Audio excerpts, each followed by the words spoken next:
All right, we will now resume the public session.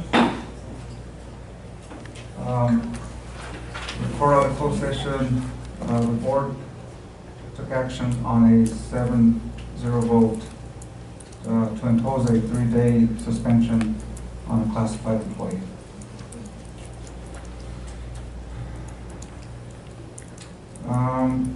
Here in the public, is there anybody in the audience that would like to address the board? All right, not seeing any, we will move on to item number 6, the budget information, a quarterly financial status report. Mr. Allison. Good evening, board. Good evening.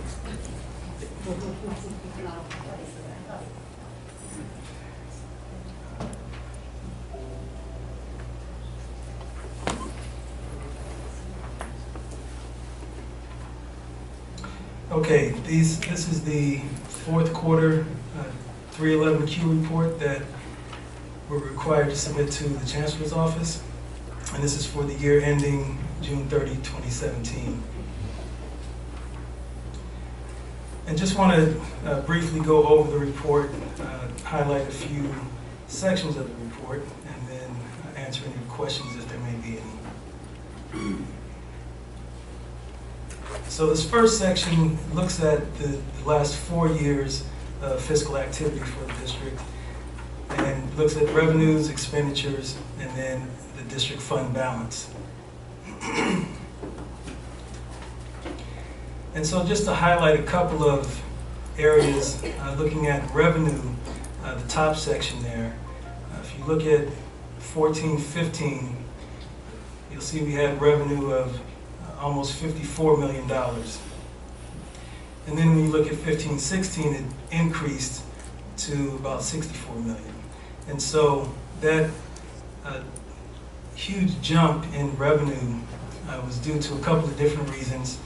The first being that up until 15-16, we had only reported on our unrestricted general fund, which is our operating fund. In 15-16, we realized that we have a board designated fund that we had been treating as a restricted fund. And in actuality, that is truly an unrestricted fund.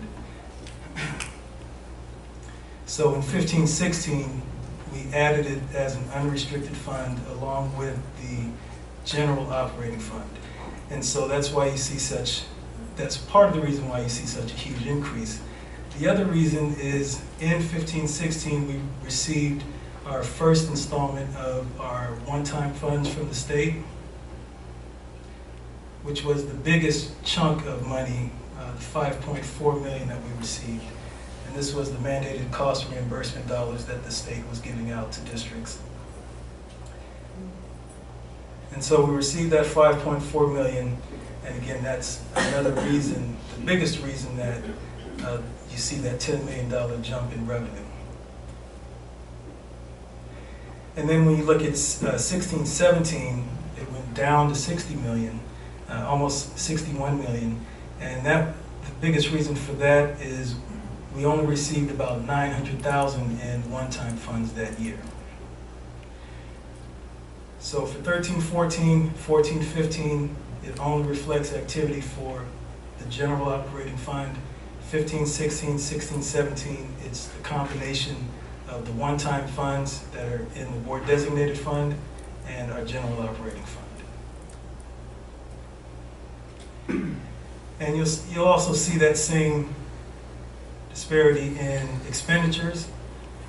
It went from $54 million in 14-15 up to over $58 million, and then over $62 million, almost $63 million in 16-17. Joe, I just want to make sure the board realizes that you're looking at projected 16-17 for the end of Q4. You'll get some actuals on where we ended up a little bit later. And actually, the way the form shows it, it reflects projected, but these are the actual numbers that are reflected that you'll see later in the final budget as well. But Joe, explain then the the revenues over under expenditures of 2 million. Yeah, and so if I can go to the previous year first, where you see the revenue over expenditures, a surplus of 5.8 million. That's entirely due to us receiving the one-time funds, but not expending those funds. So that's why you see such a huge surplus there in 15-16. 16-17, the majority of those funds have been were spent in 16-17. And so the fact that we only received about 900,000 in that year, but spent quite a bit more, that's why you see such a huge net loss in that year. And I guess what I'm trying to say is that you'll see that there's a difference though in what we ended up in the general fund, 110, when you take those one-time funds out. We did not end up under or in the red $2 million once you factor out the one-time funds, and you'll hear more about that in a little while. Yes, now I'll show you a breakdown between those two funds so you can see the detail between each.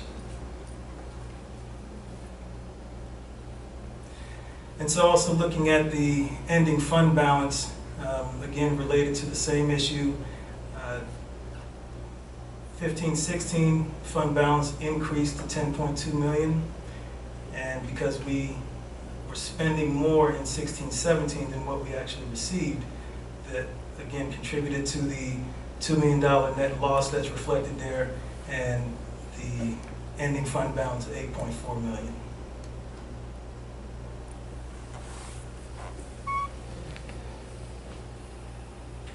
Just a couple of other areas to point out.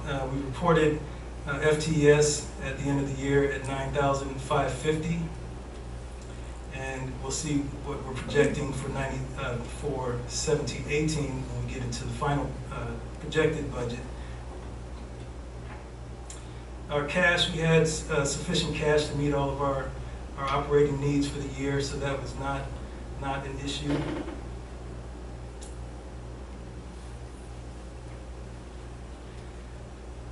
We also reported that we didn't have any significant events or significant issues to report, and did not have any significant fiscal problems to report as well. So unless there are any questions, that would conclude the report on that. Any questions from the board? I do have a question. Trustee Shaw? Thank you, Trustee Gutierrez. Mr. Allison, my question is regarding the board's designated reserves. When you look at these numbers, the percentage noted here is 13.4% projected, which sounds like a pretty healthy reserve. Right. And we operate on about a $5 million a month budget. What would be the healthy balance with that? Because this shows about a 2.5 month reserve if you look at the dollars. So is there any recommendation that you give us there? What's the healthy balance? Can we increase? Should we increase that reserve from the board's designated 6%, or what's your recommendation? Well, the one thing I need to point out before responding to that is the one-time fund, the board reserve funds. The majority of those funds have already been allocated. They just have not been spent. So even though it shows 13.4%, most of those funds will be spent in the current year. Almost all of the board designated funds will be spent. So it's not a true reserve in that sense. It just hasn't been spent. It's just a timing difference, basically. Joe, do you know what that reserve would be without the one-time funds included, roughly? I think that would help the board understand what our true reserve is right now.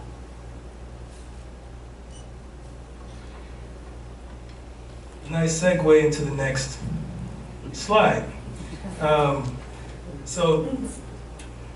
show column headings here. So for 16-17, Fund 110 is our operating fund, 112 is the board designated fund.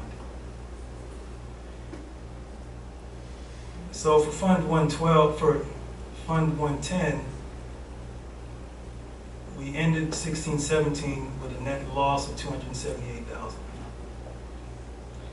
with a fund balance of 4.5 million.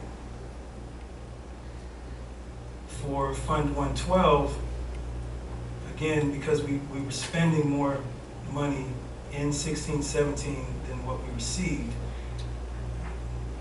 These are the funds that we received up here, 985,000, but we spent 2.8 million almost for $1.8 million net loss. The 3.9 million ending balance that you see here, the majority of that is made up of one-time funds that have already been allocated but were not spent. So I look at Fund 110 as our true operating budget. And so as you see there, we're at 7.5%, about 4.5 million. So going back to your comment about what we spend monthly, you see for the operating fund, that wouldn't get us very far. Right. We spend about $5 million on average each month, and our reserve is only 4.5 million. And so the percentage of ending fund balance against expenditures is really inflated when you look at it as a true reserve, because again, those funds just have not been spent.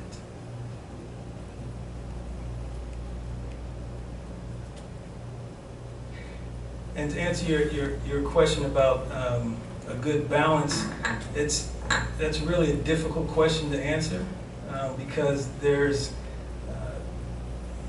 so many variables that go into that, and you know, from accountant's perspective, you want to have sufficient reserve that, yes, if we had 3 months worth of reserves, that would be great on one hand, because we know if something happened or something went south, we'd have funds sufficient to carry us for a few months. Where we are right now, that wouldn't be the case.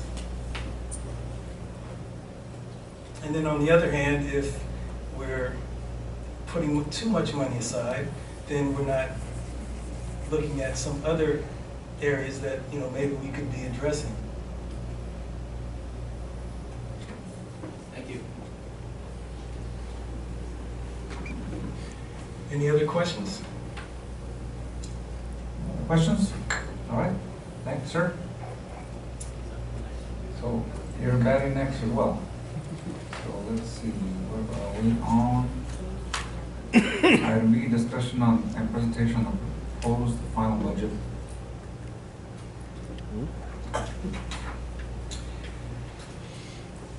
Okay, so the proposed final budget, what we'll be looking at tonight is, again, sort of a rehash of what we just discussed, a very brief look at 16-17 and how we ended the year, and then look at the various components that make up the proposed 17-18 budget.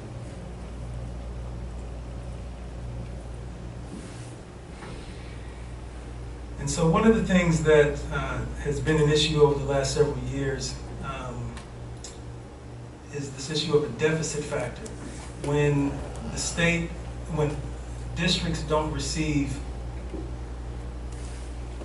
when the state doesn't receive enough funding to allocate to all of the districts, they institute what they call a deficit factor. So every district receives less money than what they were initially promised. It's been, for the last 3 years or so, we have not had a deficit factor. Now, we project the deficit factor when we close the books, depending on information we receive from the state. For the last 3 years, when the state does a reconciliation, not until February of the following year, we have not had a deficit factor. So that's to our benefit. We have good reason when we close the books to think that there's going to be a deficit factor applied, and then in the end, it turns out there isn't. This year, based on information we had from the Chancellor's office, we felt very confident that there would not be a deficit factor applied, so we did not include one in the budget.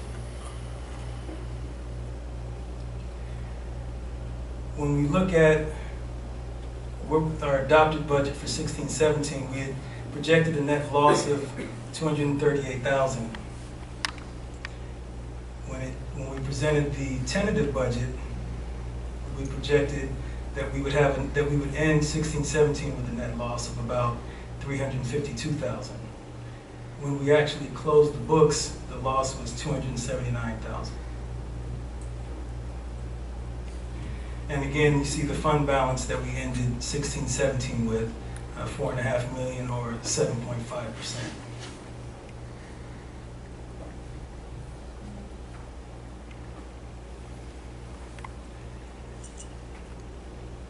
I just want to make a comment to the board about the $278,000.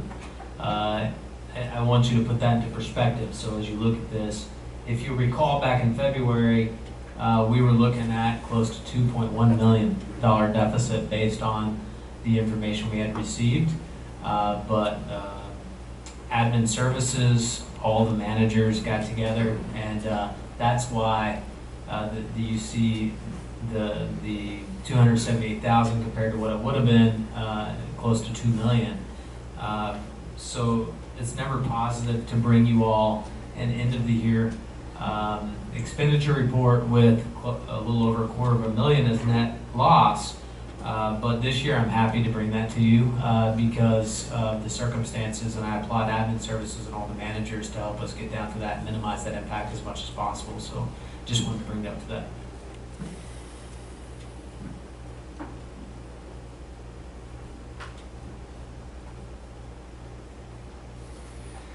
And so looking at some of the items that we looked at for the 17-18 proposed budget, looked at what impact did enrollment have on our projections. And so back in 15-16, the colleges did not make our FTS base of 9,754. And that was due to a variety of reasons that occurred. In that year, they call that the year of decline, we still received the same level of funding that we would have as if we did hit that base. In addition to that, you have three years after that to get back to your base. And this actually goes back to the comment President Patelli just mentioned. That was part of the issue is in 16-17, there was a misinterpretation of what level of funding we would receive for stability. And so the thought was that we were going to receive the same level of funding as we received the year before, our full funding, but that's not the way that stability funding works.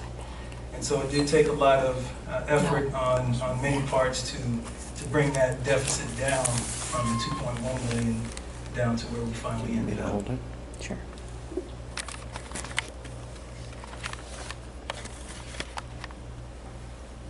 And just looking at some of the efforts from student services and the Office of Instruction to help increase our enrollment and increase our FTS numbers at the same time, there's been a huge increase in outreach to service area high schools, and that continues to ramp up. We have a huge initiative, a new initiative, 15 to Finish, that is moving forward, increasing our focus on student retention and persistence, and on the Office of Instruction side, utilizing a new enrollment management tool that will help us monitor and manage our FTS throughout the year.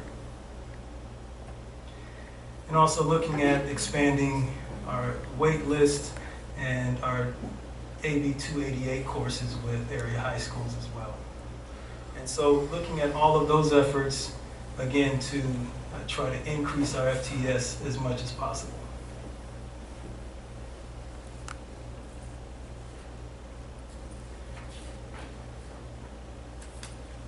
And this slide is just to show you a comparison of revenue and expenditures over the last 10 years. And You see, it's been relatively close. We had a couple of years in there where revenue had dipped and expenditures were still outpacing revenue, and that's where you saw the decrease in our ending fund balance. For the last 4 years, three to 4 years, it's been relatively close with expenditures and revenue coming in right about the same level. And we're projecting that again for 17-18.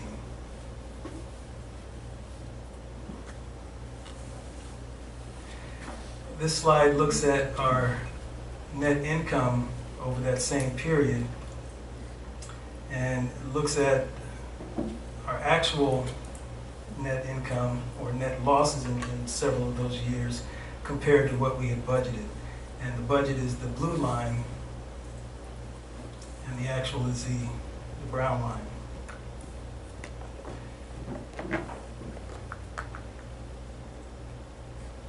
And you see in 17-18 we are projecting a slight net income, slight surplus for the year.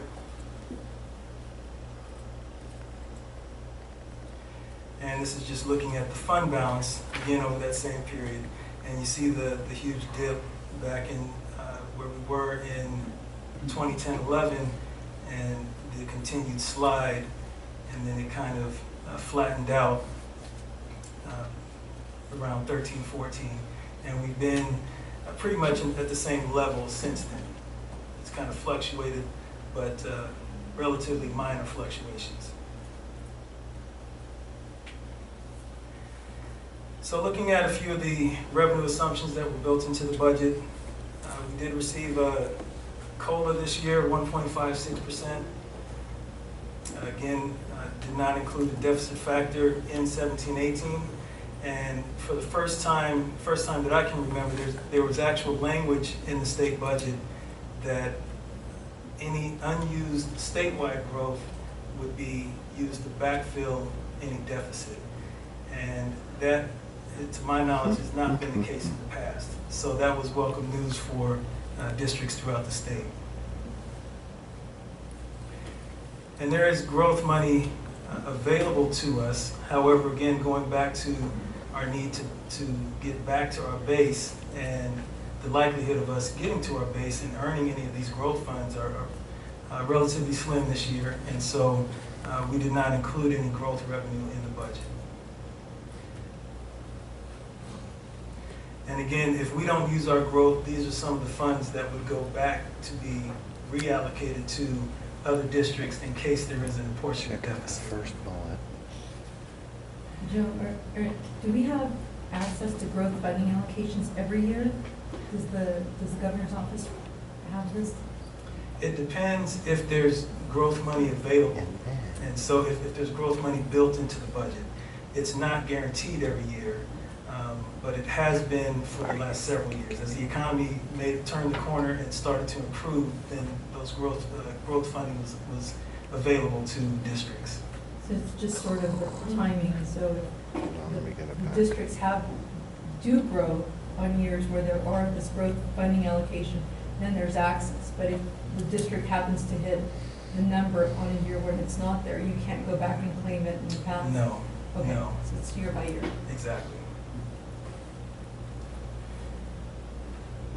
And then there was additional welcome news. The system did receive the base increase, the base apportionment increase. So that we were very happy to see that, and happy to receive that, about $1.5 million to the district.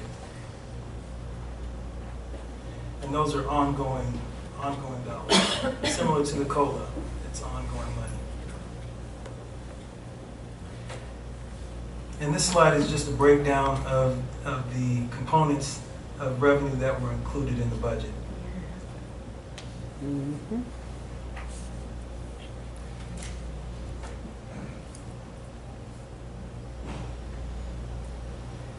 And this just illustrates going back to 15-16 through the proposed budget, our revenue going from almost 59 million, almost 60 million, and over 61 million projected for 17-18. And for 17-18, we are projecting to increase our FTES up to 9,650, up from the 9,550 in 16-17.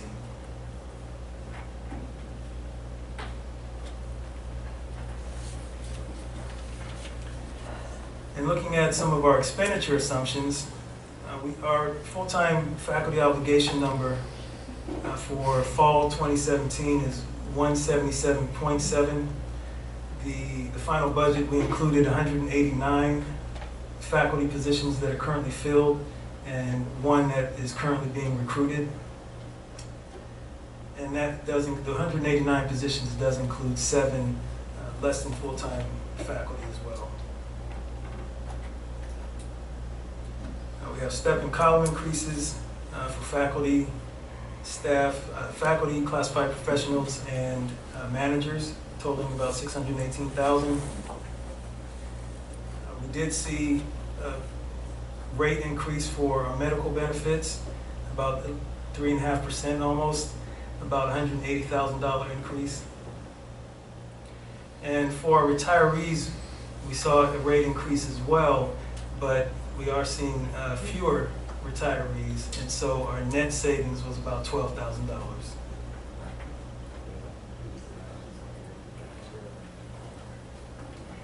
And we've talked several times about increasing rates for STRS and PERS, and for 17-18, our STRS increase is about $370,000, and PERS is about $150,000 increase. And again, those will continue to increase at least through fiscal year 2021.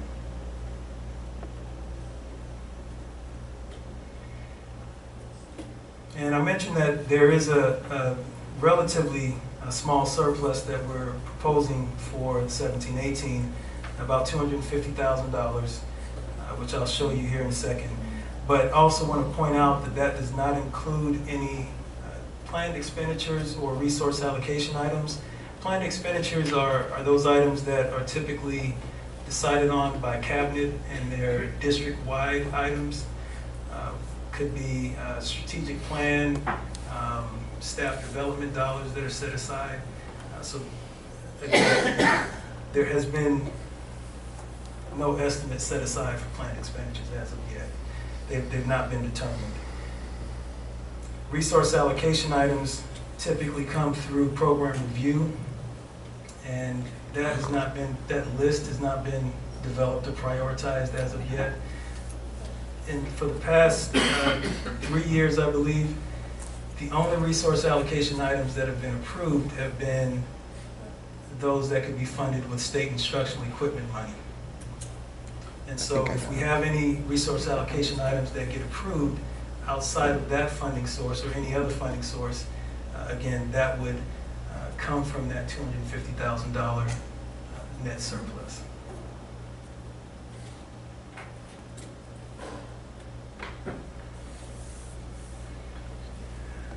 We still have certain payments, the early retirement plan payments, the annuity payments that we have to make.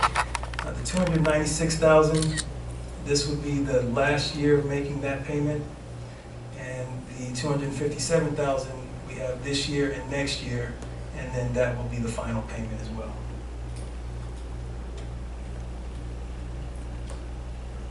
Don't have to remember what service.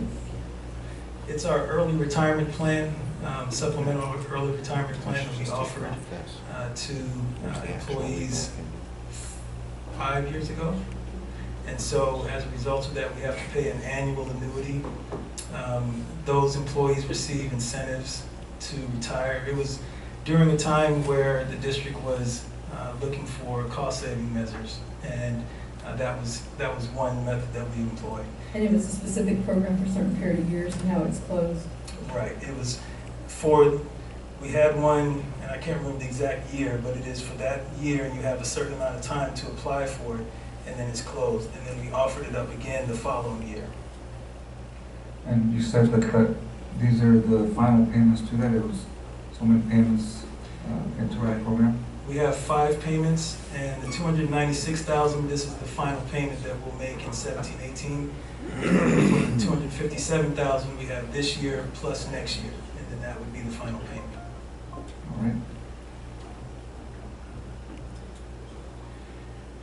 All right. We project salary savings in the budget, and for the last 2 years, I believe we projected about 1.5 million, and this year we reduced that down to 1 million. It's a fluctuating number, and we try to look at what our historical trends have been over time, and based on where we actually ended up with our salary and benefit savings in 16-17, we reduced that number down accordingly.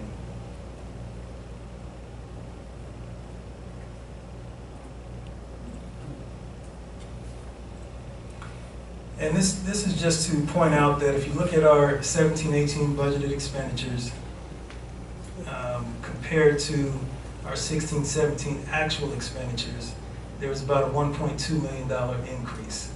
And just pointing out some of the reasons for that, we talked about the STRS and PERS and medical rate increases, plus step and column, and then savings that departments had in 16-17, the majority of those are rebudgeted again in the following year. And so that would make up the $1.2 million difference that you would see between those 2 years.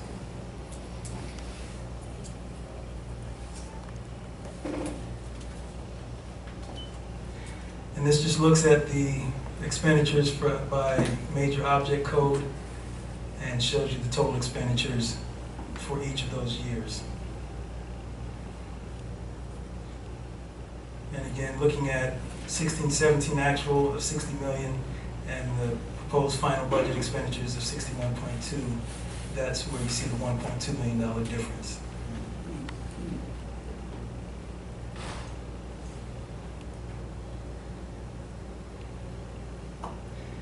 And then looking at our net income for 15-16, we ended with $445,000. 16-17, as we discussed, $278,000 net loss. 17-18, proposing $250,000 net income. And if that were to hold true, our ending fund balance 17-18 would be $4,787,000.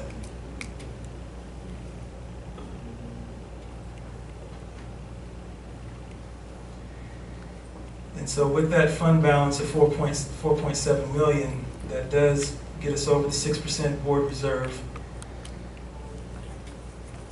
and talks about the 16-17 ending balance again. We carry over amounts for encumbrances, purchase orders, and instructional material fees that are self-supporting, so those carry over from year to year. And then one of the other items that is not included as part of the budget is our budget augmentations. So we receive requests from departments for budget augmentations, and nothing has been included for those. And this is where departments have increased cost, operational costs within their budget. Could be just increased fees for the year, or I can't think of the other reason, but there's other reasons that departments feel the need to request additional funding within their budget, and those are covered by these budget augmentation requests. And so again, when you include the planned expenditures, resource allocation items, and any budget augmentations, those would all come from the $250,000 net income.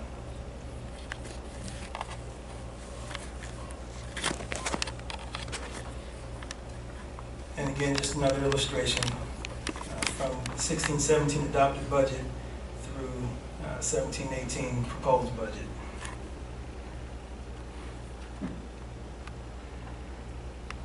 And the increase, the $2.2 million increase in revenue is primarily due to the items we talked about earlier: the base increase, the COLA, our increase in FTES. Those three items make up the majority of that $2.2 million increase.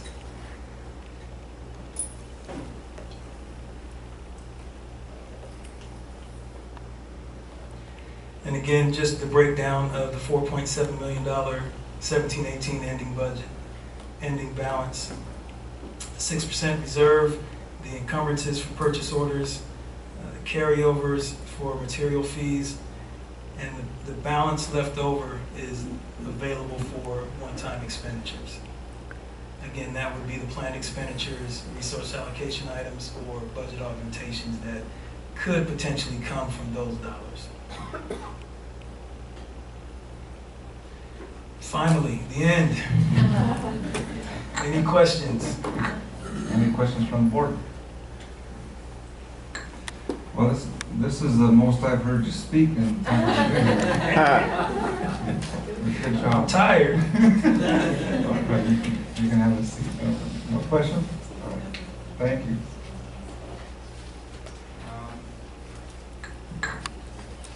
So, this is the official public hearing of proposed final budget for 2017-2018. So, this is the time for any public input. Is there anyone in the audience that would like to come up and speak about the budget? You want to step up to the microphone, please?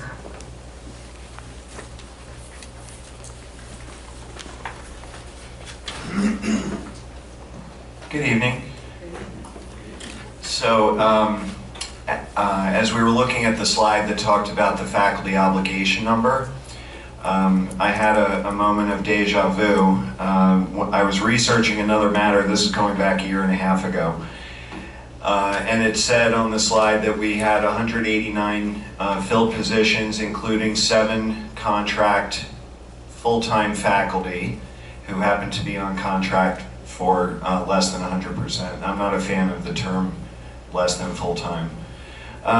Anyway, so what that reminded me of is when I was researching another matter some time ago, I stumbled on this legal opinion from the Chancellor's office. It's legal opinion 1102.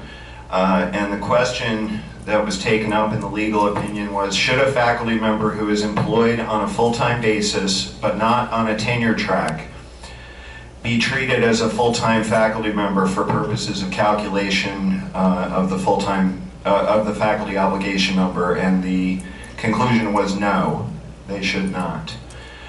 So that would affect, I believe, 5 out of the 7 faculty that were mentioned, plus we have 6 temporary counselors who are not on tenure track, and we also have 2 short-term instructional faculty who are temporary.